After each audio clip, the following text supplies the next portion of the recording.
All right, welcome to Bleav in Clemson football. I am Will Vandervort. That is Ashby Mixon. This is instant analysis from Clemson's spring game.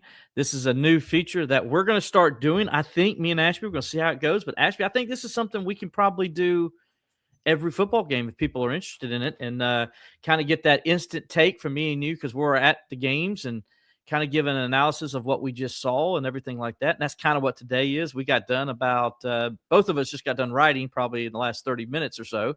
I don't know if people out there know, but we got a lot of writing we do after the games are over. So while you guys are going home and everything, we're talking to the coaches and players and then getting our stories and getting everything together, if you will. So anyway, as I said, my partner in crime right here is Ashby Mixon. Ashby, how are you doing this evening?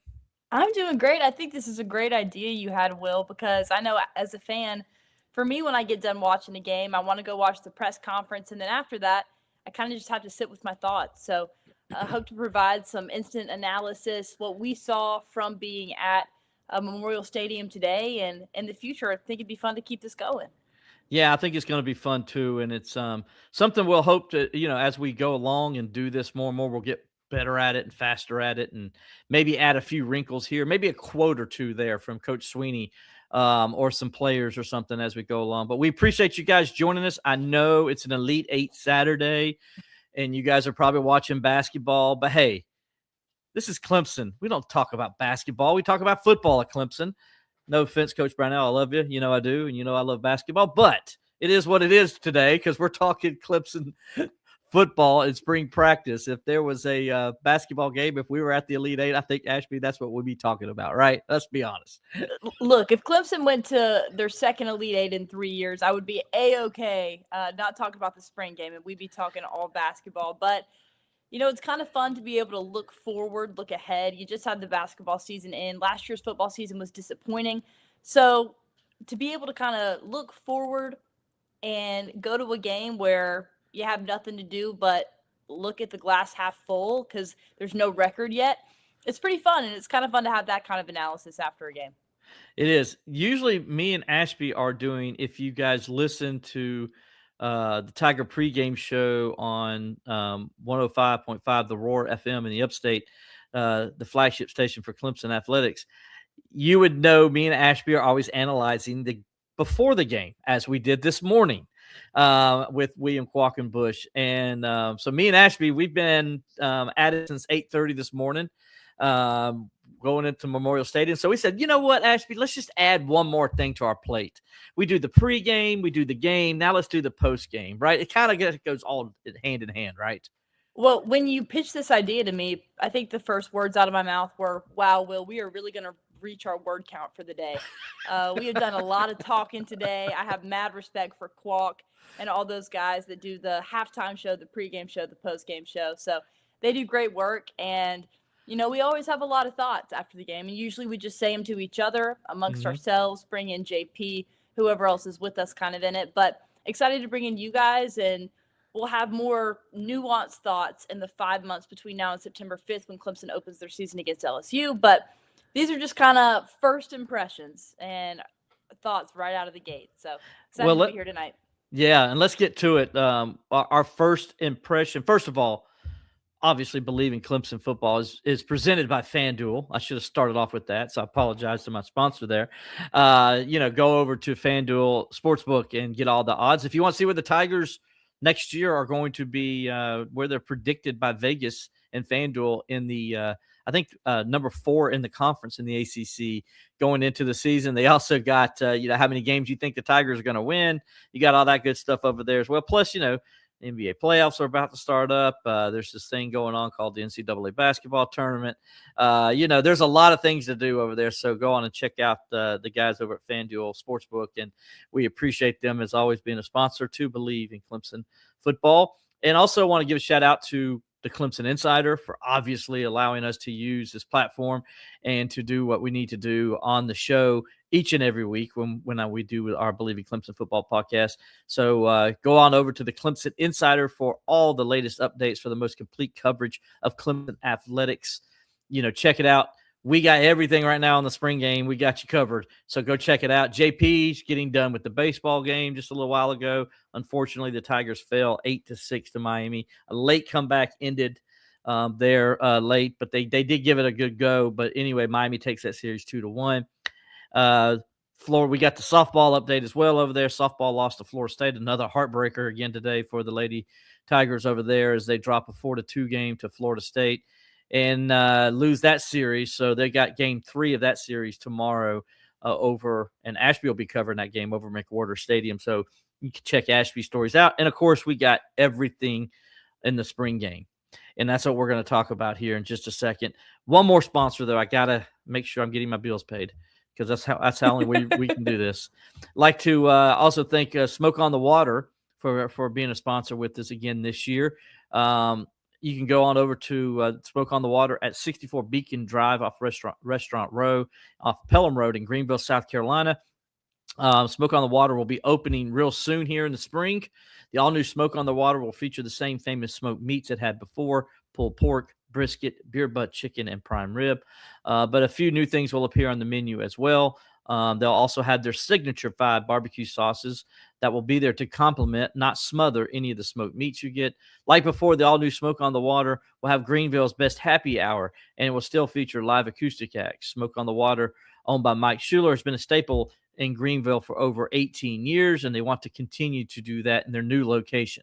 So right now, go on over to the all-new Smoke on the Water, which is available for catering and has its food truck. For more information, 864-232-9091. Again, call 864-232-9091. The all-new Smoke on the Water, 64 Beacon Drive on Restaurant Row off of Pelham Road. Again, if you need to get some catering and stuff before they open, it's 232-9091. All right, Ashby, the news of the day was without a doubt after the game. Dabo was asked about the fact that if you were there, the 25,000 people were there, you notice Chris Denson did not get into play until the start of the third quarter. He was the 5th quarterback to play. Dabo Swinney was asked about that. Like, was that a reason behind why he was? And Dabo said, yeah, pretty much that's the rotation. Yes, Chris Denson is the 5th quarterback on Clemson's roster. Your thoughts?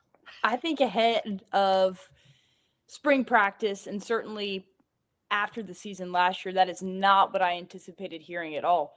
You know, Denson goes in against Furman, the fabled Furman game that everybody associates with Chris Denson, in which he completed 4 passes. And it seemed like he was trending up. You heard a lot about him from his teammates, from coaches, a lot of high praise. We saw him over at the Pro Day just a couple of weeks ago, talking to everybody, talking to coaches.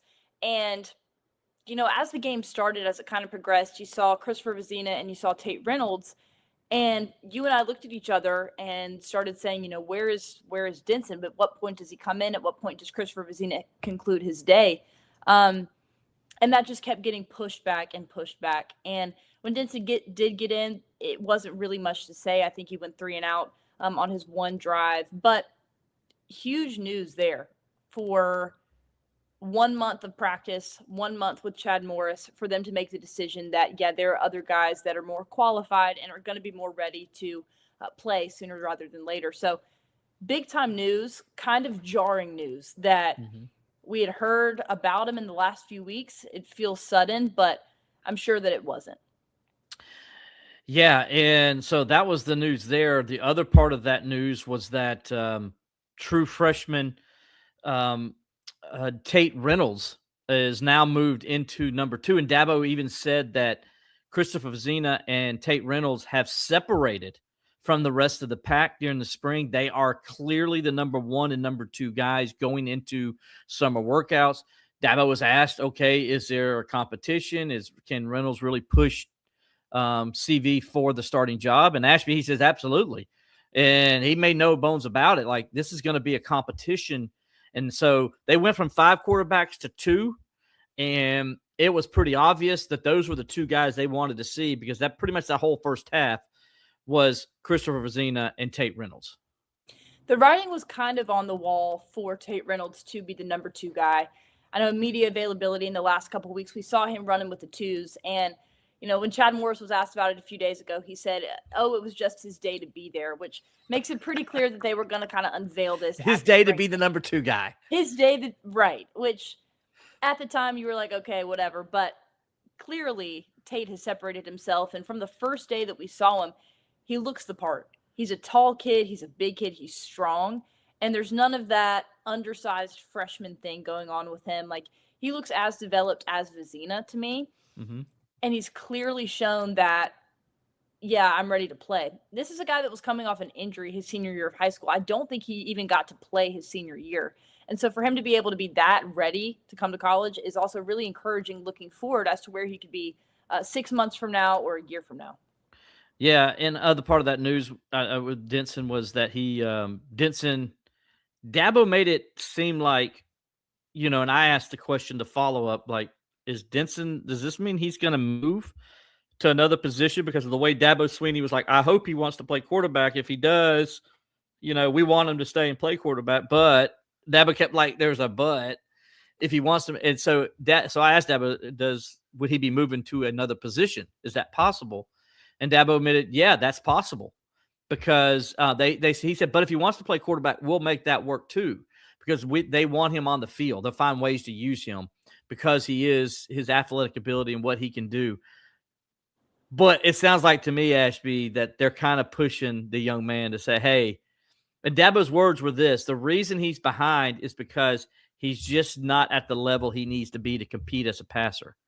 So I think that's why they want to push him to maybe go to another position, because he is a heck of an athlete. He's very fast. He's very talented. Find different ways to get him the football and get him on the field, because he is one of your better athletes. What were your thoughts on that? Were you surprised, as everybody else was, when Dabo pretty much hinted that he's going to move to another position possibly? Certainly was surprised. But when I think about it, there is kind of a precedent there. I think back to about a year and a half ago when Adam Randall, out of nowhere, decides he's going to be a running back. And that's kind of sent shockwaves everywhere. You find out that conversation between Randall and Swinney is essentially Coach Swinney saying, Adam, what are you best at? And he said, it's when I have the ball in my hands. And because of that, they set up kind of a program to get him transitioned, and he ended up having a lot of success. And that's a recent example. So there is a precedent there for guys that they really like being able to make that move.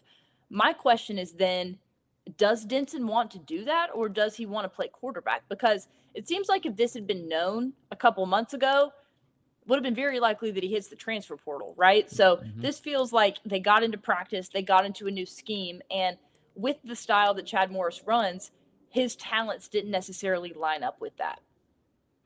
Yeah, and I'm interested to see what he does. Does he move to running back? Does he move to wide receiver? Does he stay at quarterback? Because Dabo says it's going to be his choice. If he wants to stay at quarterback, they'll figure something out, and he can play quarterback. But he said they'll get him on the field, right? So I think Dabo wants to get him on the field, and I think he wants to try to do it in any way. It reminds me of this guy named Chancey Stuckey that played here at Clemson. Went on to be an all-ACC wide receiver. He played quarterback his freshman year, and actually played for Dabo after that at wide receiver. That he wanted to move because he wanted to get on the field, so he moved to wide receiver and became an all-ACC caliber player, and then went on to play in the NFL. And so when I look at Chris Denson, I see a little bit of Chancey Stuckey there. I really do. By the way, also a lefty. Kind of a lot of familiarity there, and or some similarities, I should say. And does he, because Dabo kind of show him that it's like, hey, I've been down this road before with the guy. Yeah, it was a long time ago, but here's a guy we moved to wide receiver, and he became an all ACC. He trusted us. He trusted the system. He trusted the coaches and what they saw, and he became an all ACC and went on to play a long time in the NFL. That could be you. Now, of course, Chancey Stuckey's a college football coach too. So a lot of good things there if you're going to use Chancey Stuckey as an example. But so I'll be interested to see. But Ashby, I think a lot of people want to hear more about the quarterback play because, what did they do? Okay, we know Tate Reynolds was second team guy, but how did he do? Did pretty good. 6 for 8, 68 yards, and a touchdown. His rushing numbers didn't look good because they were playing tag. Tag, you're it and it's a sack. And so, his rushing yards minus 10 yards. He actually had way more than that. Probably had 30 yards or so rushing. He did have a touchdown. Now, he had a 1 yard rushing touchdown. The play before that, we'll get into this here in a little bit. Dabo Swinney called him out and says, you got to pull the ball. So he pulls the ball and he scores. So Dabo's like, see, I told you. I'm sure Tate Reynolds loved hearing that. I told you so, right after that. But that's what happened. He scores a touchdown. The funny thing is Dabo's telling him to pull the ball and the defense still fell for it. That's the thing that got me. It's just like, man, I'll be waiting. About the defensive end. Somewhere Tom Allen is like, oh my goodness, what is going on? Yeah, I don't know who was on that. I might have been. Was it Mayo at that time? Was Mayo on that end? I want to say it was Mayo. Maybe. Yeah, I want to say it was him and one of the transfers were up in there on that first play. Yeah, so I don't know. It's kind of funny. But and then as far as Christopher Zena goes, he was 10 for 18, 95 yards and a touchdown. The 8 incompletions, though, I would say probably 3 or so are not his fault. There's a couple drops in there. There was also a couple guys not running the right routes. And so he probably was more like 16 for 18, should have been for like 135 yards and a touchdown, or maybe even 2 touchdowns. Because one, if the guy does what he's supposed to do, it's a house call probably. So anyway, just your thoughts on those 2 quarterbacks as far as playing quarterback and what you saw out of those 2 guys. Well, I'll start with Tate Reynolds because that's kind of where, the big headline was today. And my biggest takeaways from him were, number 1, he looks fully healthy. He looks ready to play. 2, he looked decisive. I like the decisions that Tate Reynolds made for the most part. I think he got flagged for a couple of sacks. But like you kind of mentioned, that's pretty negligible in the spring game because any kind of touch ever is a sack, right? I think he looks confident. You have to remember that's his first time at Memorial Stadium with a completely new offense and freshman wide receivers. So with all of those factors, he was incredibly impressive to me in that way. Now, he's still got things to work on. He had a couple moments that I was like, that wasn't awesome. But for the most part, he was very impressive to me. And Chris Rivazino was right there with him. It just didn't stand out as much to me because that's kind of what you expect from somebody who's your, quote, pole position guy, right? And Dabo emphasized that again today. After spring, he's still number 1 on the leaderboard. He's still in the pole position. He's carrying him on. But the gap to me did not look incredibly wide between those 2, at least with what we got to see today. And we're not at practice every day. We don't know. But I was encouraged by both of their play, especially when you take into account that guys like a Bryant Wesco, a TJ Moore, an Olsen Pat Henry, none of them were able to play with what you're working with. Pretty successful day for the offense, in my opinion.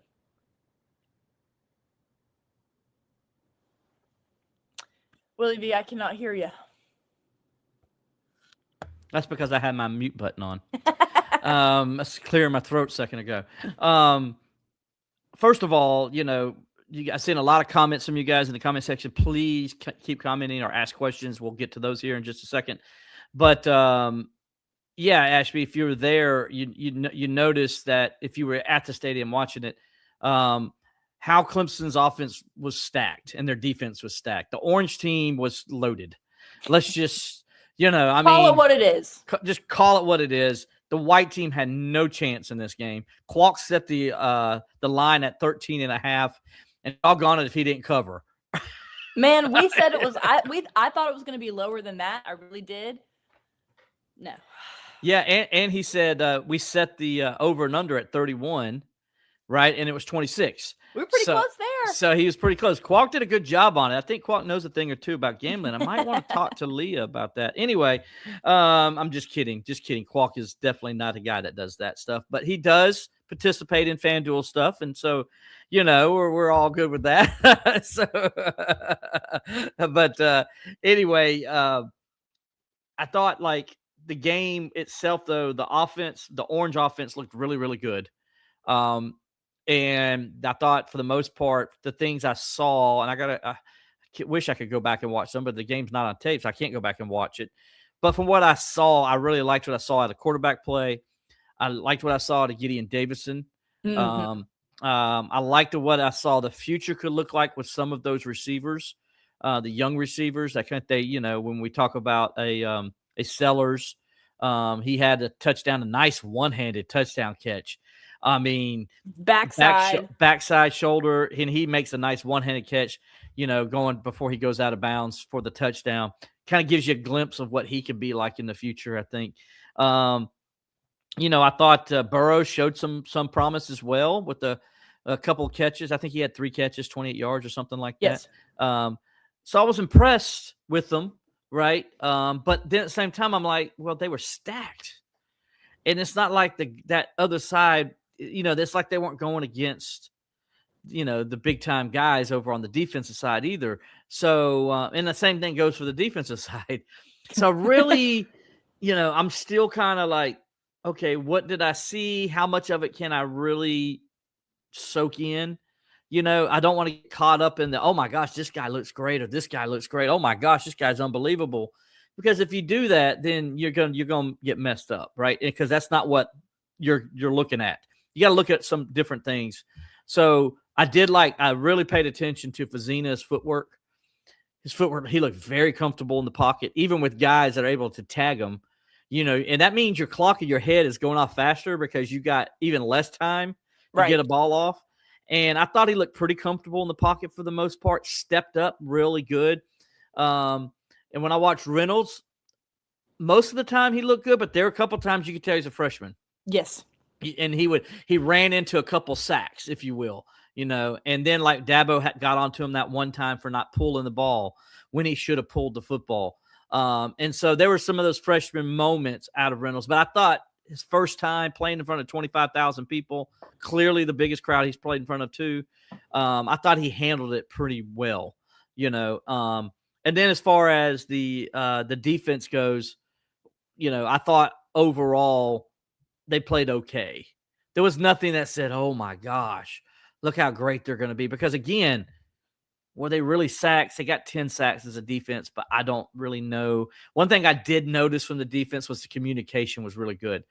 They, like I said, they were stacked, right? So they made sure Elliott Washington and Ashton Hampton and Corey Myrick and Jerome Carter were all on the same team.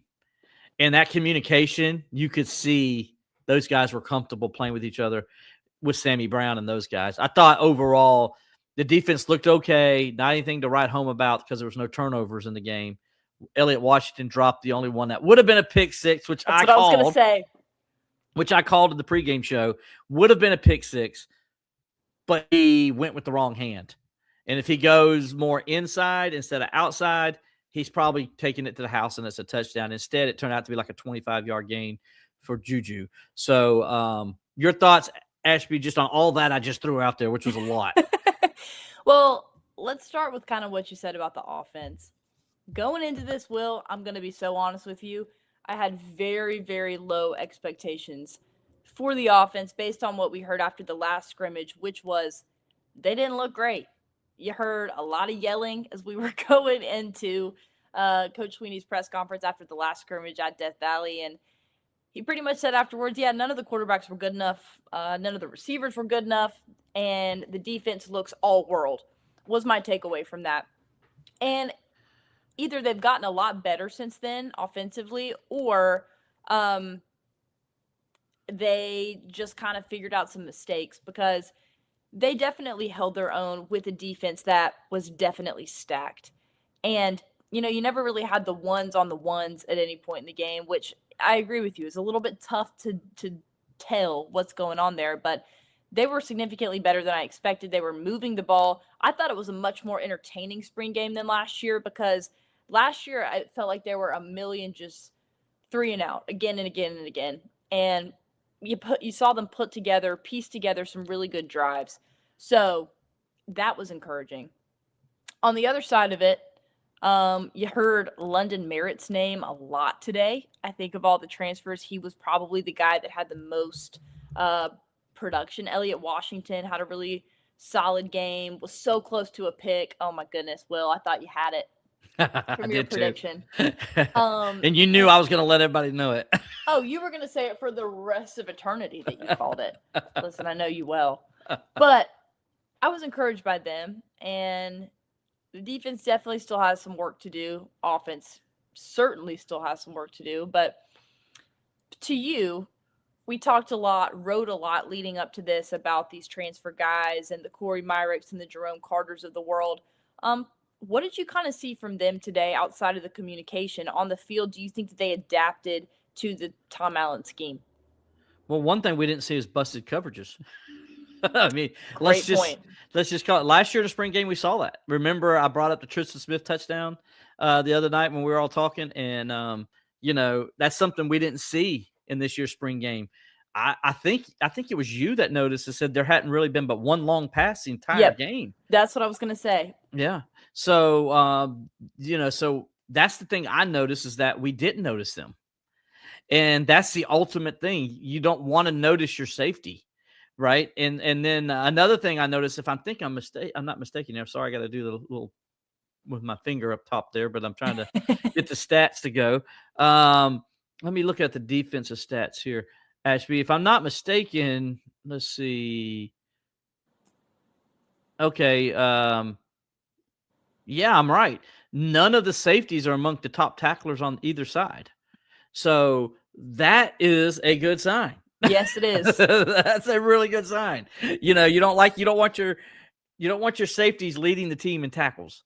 You don't want your safeties really leading the team in interceptions either.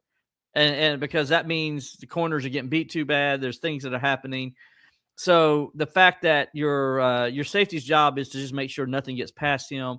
And yeah, he does pick it off. If he's playing, it's called safety for a reason. He's the last line of defense. Right. So, the fact that the safeties didn't stand out at all, that means they did their job, in my opinion.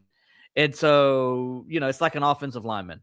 I thought Elliott Washington flashed today. There's no doubt that guy is a ball player. You recognize him when he's out there. You could just see And listen, it's like having Mel Blount and Mel Blount across from each other. And what I mean by that is I don't mean they're going to be Hall of Fame cornerbacks. What I mean is they're both like 6'1", 6'2", 200 pounds, and they can jump out of a building. Like, you're pretty good there. There's nothing against Avion, but they're nobody 5'9". You know what I'm saying? Like, these guys are good sized corners, and they're physical, and you could tell. And one part, Dabo, and like I said, we're gonna get on to Dabo and the microphone here in a second because we've had some people y'all are asking about that. Dabo and the microphone and, getting on to guys. Well, early in the game, he got on to Tyler Brown because one of the freshman defensive back. No, it wasn't a freshman back. It was a transfer. Donovan Starr basically rode Tyler Brown straight out of bounds. No, you're not getting this catch, dude. He's just rolling straight out of bounds. They were trying to do a wheel route with Tyler Brown. He was having none of it. He was having none of it. He just bullied him straight out of bounds. And Dabo just got all over Tyler Brown. Says, Tyler Brown, what are you doing, man? And it was at the comment when he says, you're not an Uber driver. You can't drive him. You can't drive him down the field. There were some, listen, we'll talk about this in a second, but there were some all-time Dabo quotes today from the spring game. And Tyler Brown turned it around after that, ended up as the leading receiver on any team. I think 5 catches for 50 yards, somewhere in there. But that right out of the gate was impressive to me because Starr had been a guy that Allen said he's right there, right? Like, he's kind of just under the other guys. But for him to come out, immediately make a play like that against your most tenured receiver on the whole team that's playing today, that's some big-time stuff right out of the gate. Absolutely it is. And so, all right, Ashby, just wanted to get your thoughts on Dabo with the microphone. I'm just going to honestly say it. I would love to have Dabo Swinney mic'd up when we can hear it the whole game. Because was that not fun? That was fun to me. It was fun. I would like to have Dabo Swinney mic'd up going to like Publix because I feel like the commentary would be great there too. Let's keep it like it is. Yeah, he's been mic'd up in the past, right? And we've heard him kind of encourage people during warm-ups or kind of get the fans involved, talk at the end. We're going to do the alma mater. But it was a little bit different this time in that, man, he was calling people out. If you messed up, if you had a boneheaded decision or a mental error, you were going to hear about it from your head coach. And for the 25,000 people that were in there today, that's kind of what we experience when we get to go to the practices. Like when we get to go to the however many periods, that's what's fun about it, because you get to hear exactly what his thought process is, and it guides our line of questioning. So for those people that Dabo was criticizing and for the ones that he was really hyping up, you saw that translate to his post-game presser of what stood out to him. So I loved it. I love getting able to kind of get inside what he's thinking, what the coaching staff is thinking. And this is funny too. Sometimes when he had moments where he wanted to do like a one-on-one coaching situation, he'd turn that mic right off. Thank goodness. There was a moment with Brock Bradley where he had just told Tate to pull the ball. He wanted Brock to give it, right? And he ended up getting sacked in the end zone. And he went over to him, had about 30 seconds where the two of them just kind of chatted, patted him on the back, and then went back to play. So it wasn't like he was just calling people out the whole time. There was still that one-on-one coaching. But, man, it was fun. I really enjoyed it. Yeah, when a guy made a bonehead play, like right off the bat, first play of the game, I Bleav it was Burrows, the freshman receiver. Gordon, he ran. Sellers. It was at Sellers. Okay, it was Sellers. Man, I need to fix that in my story. Sellers, though, runs off the line, and he runs the wrong route. And then Vizina throws the ball where it's supposed to be, which, by the way, is probably a catch and run for a touchdown if he runs the wrong route. Well, Dabo let everybody in the stadium know that was on the receiver. He's like, yeah, your freshman receiver just made a boneheaded play. Your freshman receiver just did a bust. He's supposed to go this way, and he went that way, and I thought, like, oh, wow, it's going to be this kind of scrimmage today. Right off the bat, like, boom, that's the first play of the game. And then, like I said, later on, he got on to Elliott Washington for going inside instead of outside, and if he goes or the other way, whatever, if he uses the other hand, it's probably a pick six. He's going for a touchdown. Instead, it was a long pass completion to Juju at that time. So, that was a couple of them. He got on to Ronan O'Connell for a holding. Got on to Sammy Brown. Woo, he let Sammy Brown have it for that late hit out of bounds. Ooh, man, he said, hey, everybody, that was Sammy Brown. He got the late hit out of bounds. That was Sammy Brown. That was your All-American linebacker. Just like, whoa, and then, and then I probably I know exactly what you're going to say. The guy who caught the most of his raft was one Nolan Hoosier. And now I'm going to give you some background as to probably why that's the case. Because at the scrimmage a couple weeks ago, Dabo was not happy with one Mr. Hoosier because he missed a couple field goals in that scrimmage. And Dabo said that he thought he was already on vacation, on spring break, as Dabo said. Nolan Hoosier's on spring break right now, y'all. Yeah. He didn't come to practice today. Yeah, it was just like, we're like, okay, And the next day, now this scrimmage, which is the second one they had, today he missed a 47-yard field goal right before halftime. And Dabo didn't realize he still had the mic on. He said, that was bad. That was just bad. And we're like, okay. And he didn't mean for that to be broadcasted, And then later on, they have a fourth down around the 35-yard line, I think it was. And the orange team did. And Dabo elected to go for it, and they didn't get it. And Dabo says, hold on a second before we do any more else. He's like, hey, Nolan, come out here. Let's see if you can make this kick. If I decided to have kicked it, let's see if you can make it. And he missed it wide right. And Dabo says, well, that just proved I made the right decision then, because that's what I needed to know, if I made the right decision by going for it. And I was like, ouch. Now, Hoosier did come back out later and make a 56-yard field goal, made up for it. But obviously Dabo is getting on to him because there's been some inconsistencies with him. And I think that was more – he definitely wanted to drive that point home to him going into the offseason, that he's got to get more consistent as a kicker. Yes, that number one. And also number two, he knows the guys that he can very publicly pick on in that kind of way. And today, the biggest two recipients of that were Nolan and Sammy Brown. Nolan won you an ACC championship. Sammy Brown was a big part of that as well. He's your best defensive player. So those are the guys that he's going to take the next step and challenge, similar with your freshman wide receivers that he believes are going to be elite. He called them elite talents. That's who he's going to go after, right? Not the third team guys that are really working their hardest and trying. You didn't really hear him go after them as much. It's kind of your big time guys that he's pushing to be ready when the season starts. So that's also an indicator of how he feels about somebody. Because in the post game, somebody asked, "What's your concern level about Nolan?" He said, 0. He'll be fine. I don't have to worry about Nolan. Yeah. But he's challenging him, and that's what you do as a coach. Absolutely. All right. You're going to throw some comments up here, Ashby. So we got one right here from Jerry Wright. Denson wasn't even given a chance to show what he could do today because they put him with the scrubs. They could have at least given him a couple of series with the first or second string. Nobody can convince me that he wasn't better than the Bradley kid is who he's talking about, even if he got some reps with the orange team. All right, Jerry, appreciate your comments, man. And all you guys keep throwing those in there. I know I got a lot to go through here, and we're going to try to as we can. All right, Ashby, I disagree with Jerry there, though. I thought the reason he was playing the way he is because he hadn't played well in practice. And Dabo said, Jerry, in the post game, so you know the reference, Dabo was asked about that, about his playing time and like why was he playing basically as a fifth-string quarterback. And he says because that's what he deserved.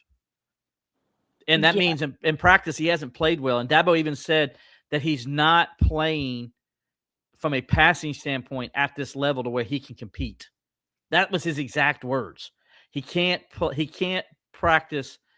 He can't throw the ball at this level to compete. He's behind. He needs to develop as a passer. That's why he was fifth. That's why he was playing with the scrubs today, because that's what they're seeing in practice. So they had to move him in that situation. It's all about who's playing the best at the time. And right now, as a passer, he cannot compete with the other guys on the roster. Your thoughts? Yes. That is not a decision, I don't think, that was probably made today based on the one series with the scrubs, right? Right. This is something that is accumulated over however long. And here's the difference between a Brock Bradley and a Chris Denson. This is just me thinking out loud.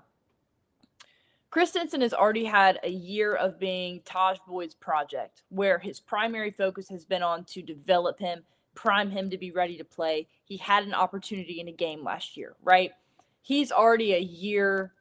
I don't know if he was a mid-year. I don't think he was. At least a year ahead of. Yeah, he was a mid-year, by the way, last year. Okay, a year and a half. He has more time than a Brock or a Tate.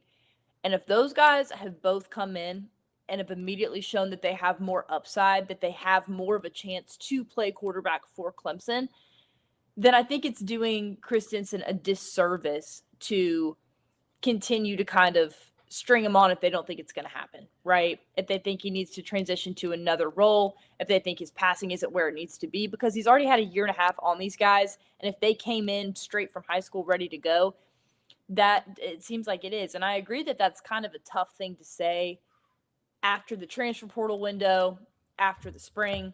That's the decision they made. And it just looks like Reynolds and Bradley have a better chance in the future to be a quarterback at Clemson. I agree with everything you said there. I just think right now, what they saw in practice is why they brought them in to play the way they did today. And so I know some people out there, you know, I mean, let's be honest, probably the loudest cheers were for Chris Denson when he came out there. The whole day. Yeah. The whole day. And I understand it because the fans saw him against Furman. But, guys, he went off against Furman's backups. I mean, let's be honest here. I mean, not to discredit what he did, but not to discredit what he did. Well, Chris Frazina also went against their starters. Like, by that time, Furman was pulling some players, and they were letting other guys play that hadn't had a chance to play too. So there was some of that. I'm not saying all of them were, but I'm just saying he wasn't playing against the same guys Frazina did. Totally. Okay, and not that Frazina should have looked better in that game. First of all, right. I understand the frustration there because CV didn't look great. Because CV didn't look good at all. But, yes, but this sense, Yeah, Denson, you gotta take it all into account. And also in that game, yeah, he looked great running the ball, 110 yards, 2 touchdowns, rushing touchdowns. But guys, he was 4 for 4 for 22 yards. Didn't throw a pass longer than 7 yards. Let's put it in perspective. Coaches are watching him in practice every day. I think Chad Morris knows a thing or two about quarterbacks. I don't know. Taj Boyd, Deshaun Watson. I think he's pretty good at evaluating quarterbacks. I'm just gonna leave it there with those two guys. All right. Shannon Moore, he says that freshman Tate Reynolds should clearly be the starting quarterback in his opinion. Well, Shannon, first of all, appreciate your opinion, buddy. I really do. But I don't agree with it. Right now, I don't think he's clearly the starter. I think, they're right now in a situation where they're trying to figure out who's the starter. I'm not saying that he won't be the starter by the LSU game. I'm not saying he won't be the starter at some point in the season. I'm just saying, like right now, I haven't seen anything CV has done to lose the job at this point in this point of the competition. He's been pretty solid in practice from what coaches have told us. He's doing everything. And the thing that really stands out about CV through this whole spring practice is how players have said how he's led the team and how the team has gravitated to him.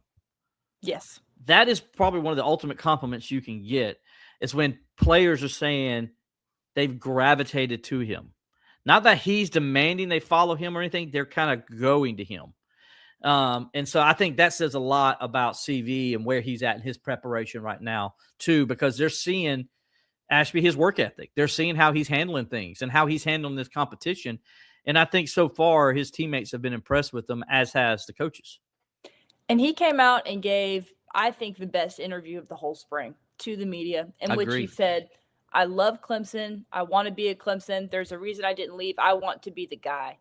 And, you can sit here and say that's talk. That doesn't translate if you're, not the best quarterback. But if he already has the pole position, he's very well liked by his teammates, and he's speaking from that place of authority. I think that's something that a true freshman coming in can't really speak to on that level, and that's going to translate to the coaching staff. That's going to translate to a Chad Morris who's just coming in and a Dabo Swinney who's watched him grow up, right?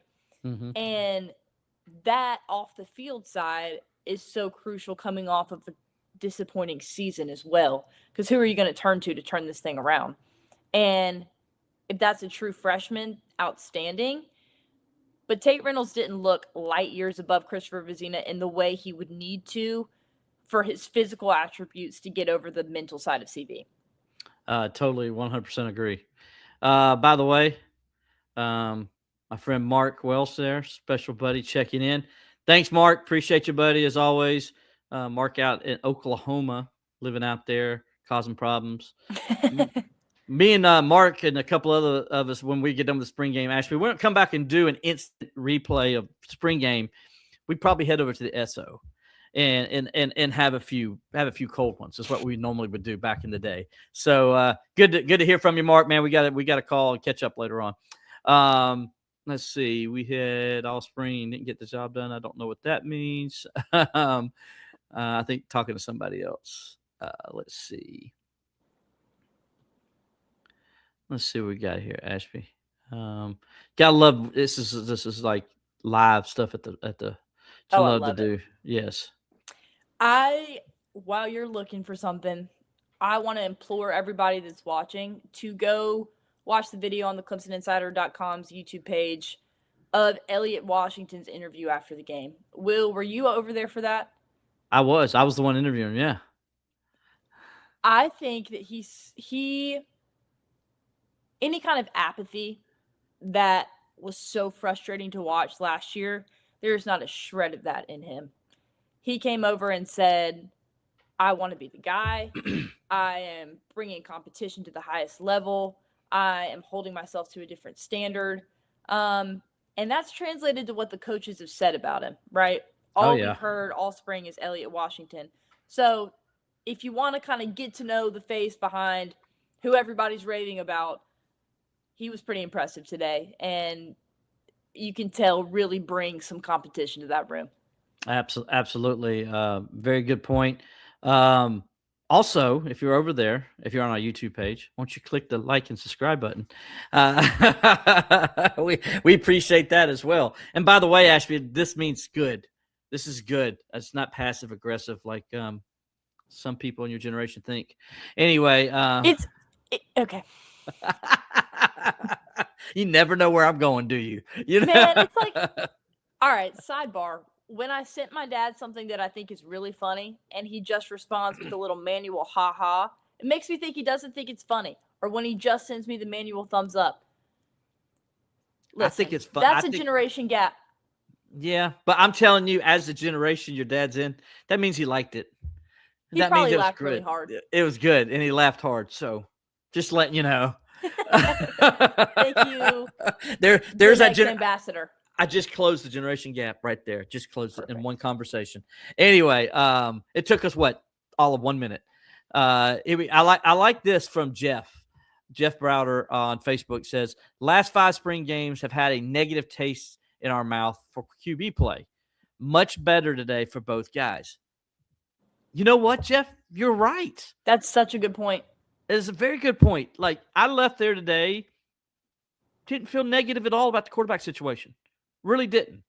Didn't think anything bad of it. Didn't think, well, I thought, Vizina looked good.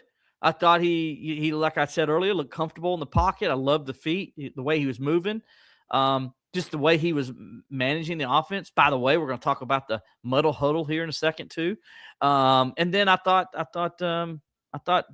Tate Reynolds looked good too. Like I said, a couple freshman moments where he kind of walked himself into a couple sacks, but other than that, I thought he looked pretty good. So yeah, Jeff, good analysis there. I appreciate that.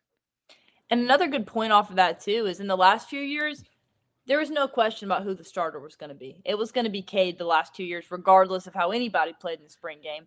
And so he got pulled so quickly, it kind of felt a little bit pointless because what you were seeing wasn't what the offense was going to actually be, right?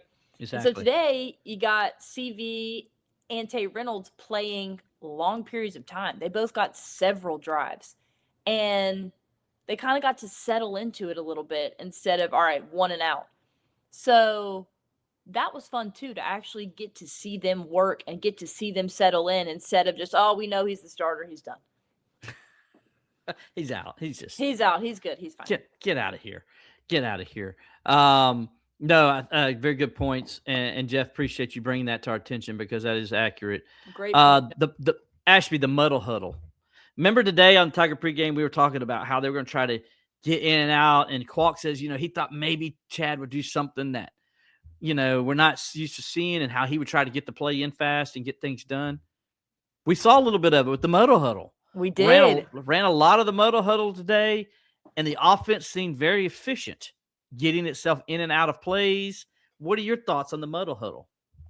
It was fun to watch. It was kind of my first experience watching Clemson do that live, and it was fun to see it actually translated. We've heard a lot about this new offense, the Chad Morris offense. Seeing stuff like that was pretty cool.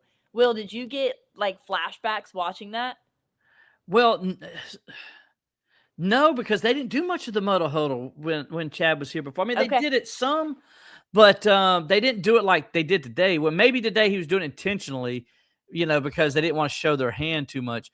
But no, I remember in the past with Chad, it's like, oh my gosh, I can't keep up. It's like, because he's going too fast. I'm like, what happened on that last play? That's generally where I'm at on that. But today he's doing the muddle huddle, which they got up there fast. So there was a sense of urgency. There was no messing around. They got into their little muddle huddle, got the play, and then they were on the ball probably with 20 seconds to go, and they were ready to go. Like there was no messing around. Play was over. They get up and they were in the muddle huddle. I mean, they were like fast. So that was very similar in the sense of doing that, but doing the muddle huddle as much as they did. Yeah. That's what kind of caught me off guard a little bit. And so I'm wondering if that's the attack or not. Like that's how he's going to attack. And if you notice, there wasn't, and I could be wrong because, we're doing 300 things at once when we're up there. I could be wrong, Ashby, but I didn't see, for the most part, I didn't see much substitution either. And so if the offense doesn't substitute, guess who doesn't also substitute generally? The defense. Now, guess who's going to get tired?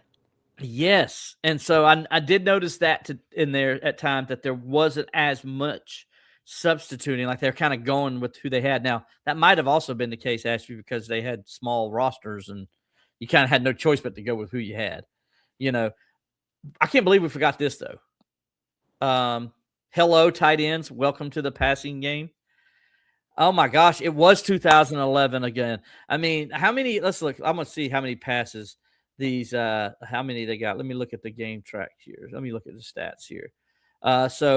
In receiving, Bentancur had 4 catches for 45 yards. Yes, the tight end had 4. I don't think a tight end all of last year had 4 catches. I don't really think so. No, and I said it till I was blue in the face in every article I wrote. It feels like that they were being underutilized.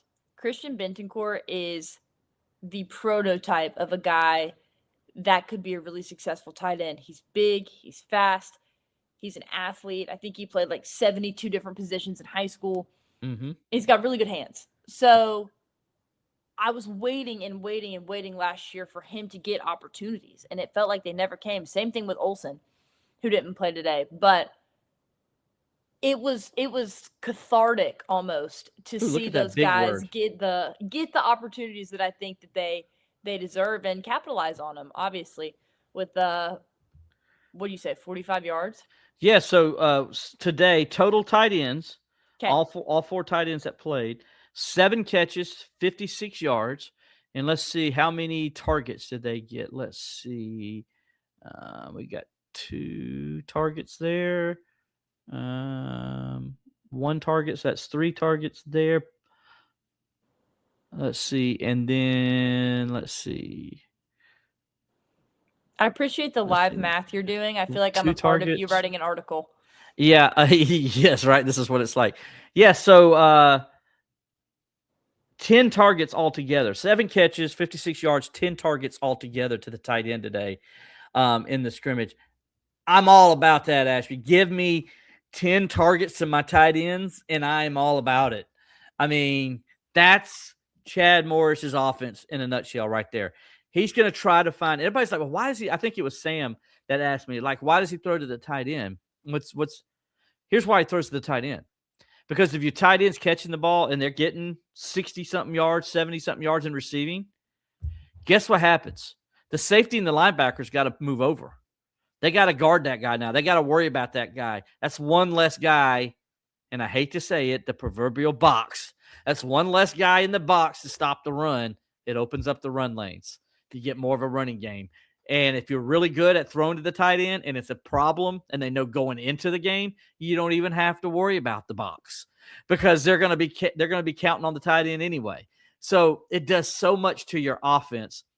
That's why when they had Dwayne Allen, and they had Sammy Watkins, and they had Nuke Hopkins, and they had Andre Ellington. That's why they were so doggone good. Yes. Because they threw to those tight ends, and tight ends allowed things to get open down the field. And that's why Sammy and Nuke, it looked like we're always running wide open because they had single coverage because the safeties and linebackers are having to worry about the tight end and running back. And that's what you want. That's how you want to do it. And I loved it today. I loved watching it and seeing those tight ends. You know what it reminds me of? What's that? Reminds me of in basketball, right? When you're a 3-point shooting team and all you want to do is knock down threes, but the other team knows that and they're all up in your face. What do? You get it inside after the guy goes up a couple times, gets to the free throw line, punishes you down there, then they have to go cover them, then your threes are open. It's the same principle. It really is. If you do something that's unexpected, then it gets your stars open. And it all goes back to Chad Morris saying, we're going to get the ball to our playmakers. And how do you free them up? You get the ball to the tight ends. Yep. Michael said yawn. I don't know if you're yawning at me, Michael, or you're yawning at our show, or if you're yawning at the idea of tight ends. Give me a little more what you mean. The day spring game was a yawner. Give me just an idea of what you're thinking there, buddy. I appreciate it. I like this from Eric. It's a good question or a good comment, and I have no problems with it. He said, I would like to see Chris Denson transfer to another program that will be willing to give him a shot. Wouldn't be surprised to see him transfer. Eric, you're right. I think that's fine too. And I think that would be fair. But here's the situation. As for this year, he can't transfer. If he leaves the team now, then he is going to have to sit out the year because the transfer window doesn't open until after the season's over right now. So he's really kind of stuck at Clemson for the moment. I say make the best of a situation and try to be as beneficial to your team as possible. Whether that's being the fifth string quarterback and scout team guy, and you got to make the other team, you got to help them get the defense ready for the other team's quarterback, or if it means you switch a position and become a playmaker somewhere else in the meantime. I say make the best of a situation, and then at the end of the year, if you want to transfer, you transfer. And I have no problem if he wants to go do that. This is the kind of situation where I'm glad that there is a transfer portal if he wants to use that. If Chris Stetson decides I have no interest in being a wide receiver or a running back or whatever position they want to put him in potentially, if he says I love being a quarterback, then I hope he gets the opportunity to go do that somewhere because you watch his high school film, he's got a lot of upside, got a lot of promise there. And I could see a lot of other schools being happy to have him as their signal caller. But yeah, I understand why it's a tough situation, but you brought in two really good freshman quarterbacks, and that's the nature of competition, and that's the nature of college football at a high level. It is.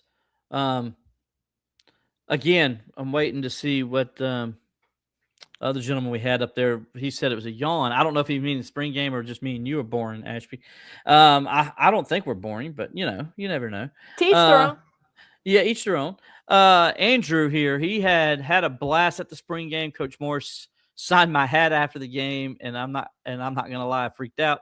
He signed my daughter's phone case, and I'm still amped up just from getting to talk to him for about a minute. Got right up to Vizina, and they pulled him. Got up to Benchicure, and they pulled him. Got up to Hannif, and they pulled him. Got up to Tristan Smith. You guessed it. They pulled him into – but it was an awesome day nonetheless. Andrew, glad you guys had an awesome day. To me, Ashby, that is what the spring game is about, though. Yes. I was a kid. I know you don't know this, Ashby. So it wasn't called meeting at the paw or whatever they call it now. I don't know. Is that what it's called? I can't remember if that's what it's called. It was just you go out on the field with your dad, mom, and you go meet your favorite player and you get an autograph, or you get maybe their wristband or their headband or a glove or whatever you can grab from them that they give you.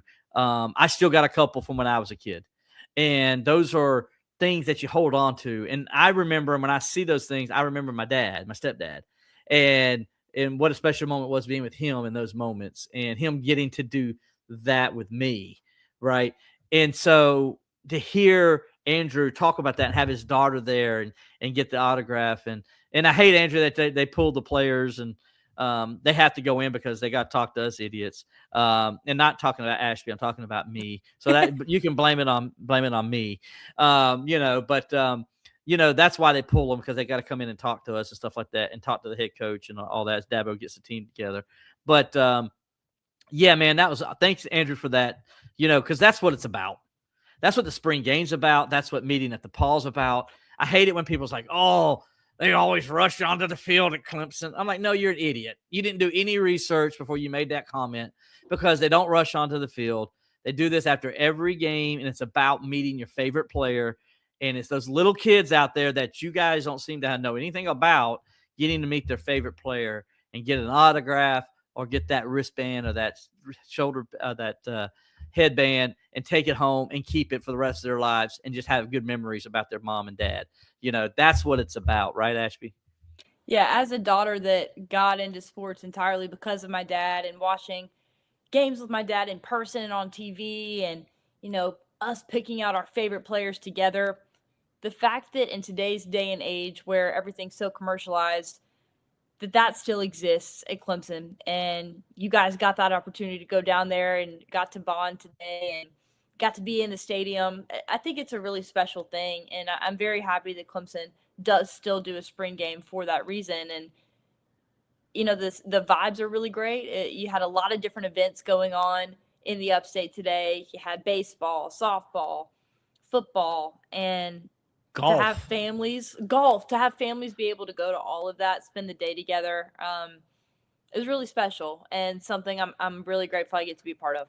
Yeah, it just ended the day at Clemson. Lacrosse just finished a little while ago. Did they win? I don't know if they won or not. I didn't check the score since we got Let's on, check. but they started at 7, so I figured they're probably pretty much done now or close to being done, right, Ashby? You've covered a lot of lacrosse matches, you know. They're longer than you think. They are. Yeah. They go on for a minute. It is gathering at the ball. That's right. Thank you, Alan. I appreciate you reminding me of what some reason sometimes I just don't think of it as a name because it wasn't a name when I was a kid. It was just you go out on the field after the game with your dad, and he's holding your hand and you're just trying not to get lost in the crowd. But at the same time, you're looking up these massive human beings and you're just like, oh my gosh. And they're already tall, Ash, because me and you like see them every day around them. They're already large human beings. But when you're like 6, 7, 8 years old and you're looking and you up see at Braden Jacobs. Oh my goodness. You're thinking there really are giants, aren't there, Dad?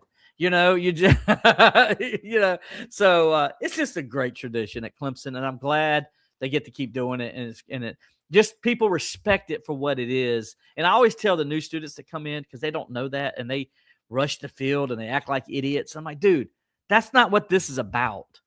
This isn't about you coming on the field acting like a stupid idiot, trying to make somebody on the other team get mad or something. Get out of here with your stupid self. That ain't what this is about. This is about family, and that's what Clemson's about, the Clemson family. That's what makes it special. So real quick before we get out of here, Ashby, want to give your thoughts on just the what is this, your third spring game now? And your thoughts covering it, and maybe it's your fourth spring game. I can't remember how we count it. It might have been your fourth. This is my third one working, my fourth one that I've attended. Okay, there you go. Your thoughts on the spring game and just, what you saw today, and then we're going to get on out of here. I saw a lot of good, a lot of positivity from players on the sideline, from the coaches, a lot of progress in the right direction, guys that brought high intensity communication, quarterbacks that are fighting, wide receivers that are fighting, running backs that are fighting for a starting role. And you know what? You still got a lifetime before September 5th in Baton Rouge. But with a new offensive coordinator, all ACC veterans gone from last year, I think you're in as good of a spot as you can be if you're Clemson football right now. And so personally, I was pretty encouraged. Yeah, I'm going to leave with I was more encouraged after what I saw today than I was going into the spring, especially at the quarterback position. Still some work to do, as Dabo said. They're definitely not done. Oh, yes. But I liked what I saw from the receivers. I liked what I saw from the running backs. I liked what I saw from the offensive line. The defense, again, they didn't look bad. I mean, there's no busted coverage. Nothing really stood out. It's just hard to really judge the defense today. I'm going to be honest with you. But they've had a great spring from everything we've heard, and I think you're going to see much, much improvement there, especially in the secondary.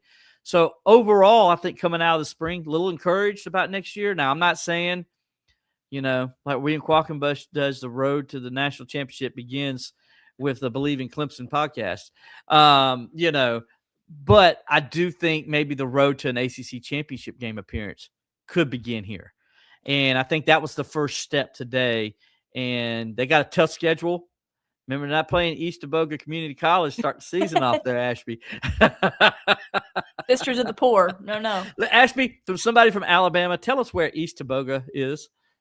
I don't even know. The first time I heard Dabo say that, I was like, why do I know what that is? And then I'm like, right, because you're from Pelham. Right, we see each other. Okay. Yeah, that's one of my personal favorite Daboisms is East Teboga Community College. I invite everyone to put that into their vocabulary. Yes, East Teboga Community College. And by the way, it's spelled just like it sounds, so it's easy to figure out. We don't complicate things down there. No, we don't. You do not. So that's going to do it for us today. We appreciate you guys joining us on the Bleav in Clemson podcast presented by FanDuel.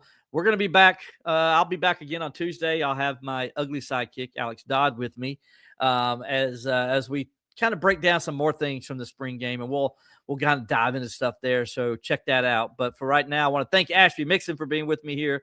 Like I said, something we might be doing come football season. So I look forward to doing this show and doing it with Ashby and anybody else that'll be with us. We might have a couple more with us as well as we break down each and every game from the Clemson football season. So for Ashby Mixon, I'm Will Vandervort. We'll talk to you next time on Bleav in Clemson Football.